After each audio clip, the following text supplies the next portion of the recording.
If you were a praying mantis, it would be socially acceptable to devour your mate. And if you're a honey badger, you have no regard for other animals. You don't care. If you're a panda with twins, it's normal to abandon one to take care of the other. But if humans do any of these things, we would call it wrong, unfair, or unjust. Yeah, why is that? Why do humans care so much about justice? Well, the Bible has a fascinating response to that question.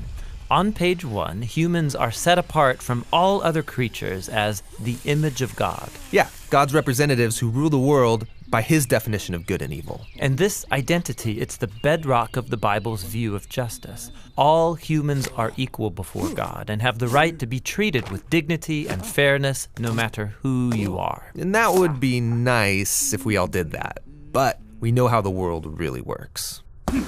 And the Bible addresses that too.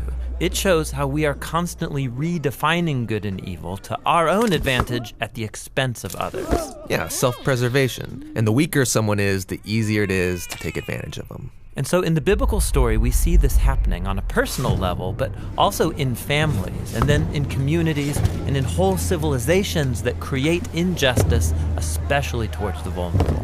But the story doesn't end there. Out of this whole mess, God chose a man named Abraham to start a new kind of family. Specifically, Abraham was to teach his family to keep the way of the Lord by doing righteousness and justice. Yeah, doing righteousness, that's a Bible word I don't really use, but what comes to mind is being a good person. But what does that even mean, being good? The biblical Hebrew word for righteousness is tzedakah, and it's more specific.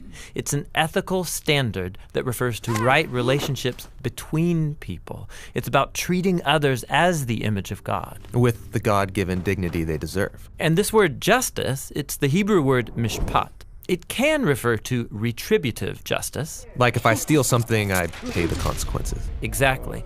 Yet most often in the Bible, mishpat refers to restorative justice. It means going a step further, actually seeking out vulnerable people who are being taken advantage of and helping them. Yeah, some people call this charity. But mishpat involves way more. It means taking steps to advocate for the vulnerable and changing social structures to prevent injustice. So justice and righteousness are about a radical, selfless way of life. Yeah, and you find this idea all over the Bible. Like here, in the book of Proverbs, what does it mean to bring about just righteousness? Open your mouth for those who can't speak for themselves. And what do these words mean for the prophets, like Jeremiah? Rescue the disadvantaged, and don't tolerate oppression or violence against the immigrant, the orphan, and the widow. And like here, look in the book of Psalms. The Lord God upholds justice for the oppressed, gives food to the hungry, and sets the prisoner free. But he thwarts the way of the wicked. Whoa, he thwarts the wicked? Yeah, in Hebrew, the word wicked is rasha. It means guilty or in the wrong.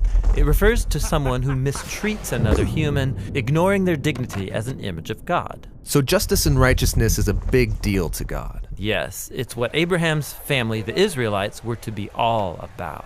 They ended up as immigrant slaves, being oppressed unjustly in Egypt. And so God confronted Egypt's evil, declaring them to be rasha, guilty of injustice. And so he rescued Israel. But the tragic irony of the Old Testament story is that these redeemed people went on to commit the same acts of injustice against the vulnerable. And so God sent prophets who declared Israel guilty. But they weren't the only ones. There's injustice everywhere. Yeah, some people actively perpetrate injustice. Others receive benefits or privileges from unjust social structures they take for granted.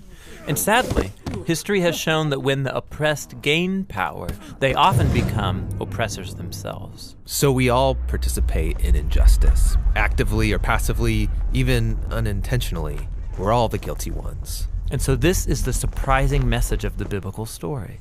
God's response to humanity's legacy of injustice is to give us a gift, the life of Jesus. He did righteousness and justice, and yet he died on behalf of the guilty.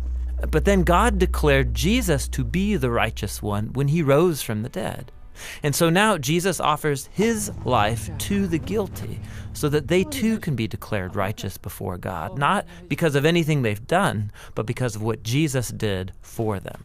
The earliest followers of Jesus experienced this righteousness from God, not just as a new status, but as a power that changed their lives and compelled them to act in surprising new ways. Yeah, if God declared someone righteous when they didn't deserve it, the only reasonable response is to go and seek righteousness and justice for others. This is a radical way of life, and it's not always convenient or easy.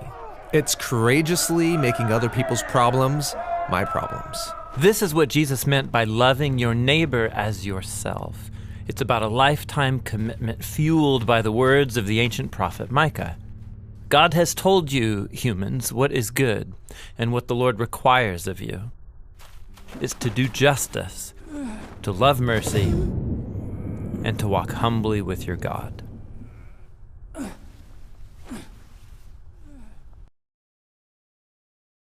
Hey, this is John and Tim from the Bible Project. Thanks for watching this video. This was a theme video where we take one biblical motif and trace it from beginning to end. We also do a lot of other videos you can find here on our YouTube channel. The Bible Project is a nonprofit animation studio, and we're crowdfunded, which means you can help us make the next videos. You can find more information at our website, thebibleproject.com.